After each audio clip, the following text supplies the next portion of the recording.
For decades, computers have been built around a strict physical hierarchy. The central processing unit is the intelligent master doing all the actual thinking. Meanwhile, the main memory is treated as a distant, unintelligent warehouse whose only job is to hold data until the CPU asks for it. This setup functioned perfectly well in the early days of computing, but over time it created a massive bottleneck. Processor speeds grew exponentially year after year, while the time it took to actually retrieve data from that memory warehouse barely improved at all. The CPU ended up spending the vast majority of its time just sitting idle, waiting for data to arrive.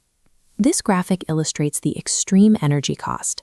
Performing a math operation on the processor chip takes 20 picojoules of energy, but moving that same data from the DRAM memory chip takes 16 nanojoules. The commute costs 800 times more energy than the computation. When you scale this up to run modern artificial intelligence, like training a large language model on petabytes of text, the energy and time required to shuffle hundreds of gigabytes of weights back and forth across the motherboard becomes the primary barrier to performance. To try and shorten this delay, the hardware industry spent the last decade relentlessly shrinking memory cells. The strategy was straightforward: pack billions of them into the exact same physical footprint, increasing the system's overall capacity. But miniaturization eventually hits the limits of physics. As these memory cells get incredibly tiny and packed tightly together, they become electrically fragile. They start to leak charge and become hypersensitive to the electrical noise generated by their immediate neighbors. This proximity creates a severe vulnerability known as Rowhammer. If a program repeatedly hammers one specific row of memory, the electrical disturbance leaks into adjacent rows. Do this fast enough, and the ones and zeros inside neighboring cells will flip, corrupting the data. This chart tracks memory errors across different hardware generations, showing how rapidly this vulnerability escalated.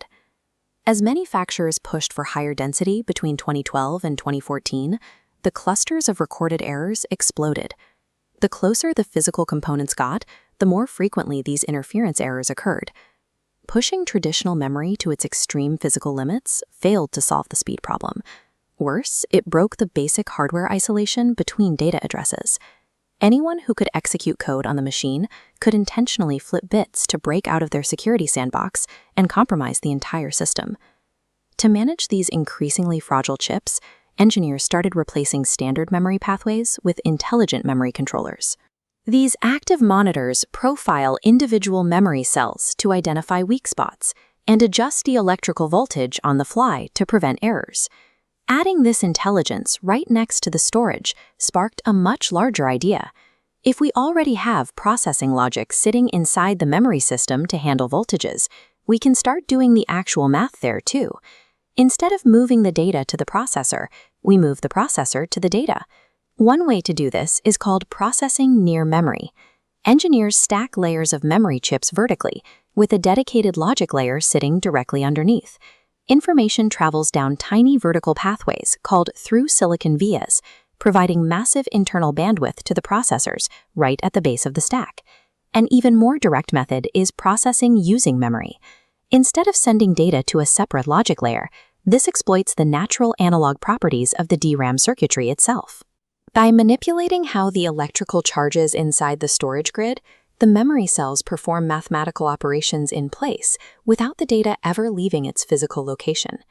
In this software workflow, the main CPU offloads a small block of instructions, a kernel, to the memory logic on the right.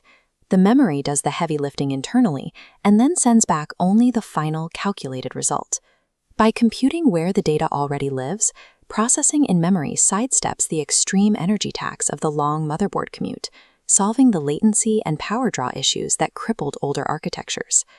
But fixing the hardware commute uncovers an entirely different problem. When you finally remove the memory bottleneck, the computer doesn't suddenly scale to infinity, it slams into the next wall. Researchers recently tested small language models on modern GPUs by perfectly pinning the neural network's weights directly into the extremely fast on-chip L2 cache. They successfully eliminated the memory delay, yet the overall inference speed still hit a hard ceiling. The dispatch wall is a software-driven barrier, born from the massive administrative overhead required to tell a general-purpose processor what to do next. For every single task, the graphics driver has to configure shared memory, set up registers, and schedule blocks of threads. For a tiny computation kernel, the system will easily spend 2.5 microseconds just doing this administrative setup to execute a math operation that takes only a fraction of that time to complete. This is the tax of generality. GPUs are incredibly powerful because they are flexible enough to run almost any kind of software. But maintaining that flexibility requires a crippling amount of instruction scheduling for every single calculation. To bypass this scheduling tax entirely, engineers are turning away from general-purpose processors and toward application-specific integrated circuits, or ASICs. An ASIC takes a specific algorithm, like a transformer pipeline for artificial intelligence, and physically hardwires it into the silicon itself. Because the data flow is a static, etched pathway, there are no software drivers to configure and no kernels to launch. The data simply flows through the physical circuit. From moving computation directly into memory cells to etching rigid AI pipelines straight into silicon, the era of the general-purpose computer is reaching its limits. Sustaining the next leap in computing power requires hardware that is hyper-specialized, highly integrated, and built entirely around the data.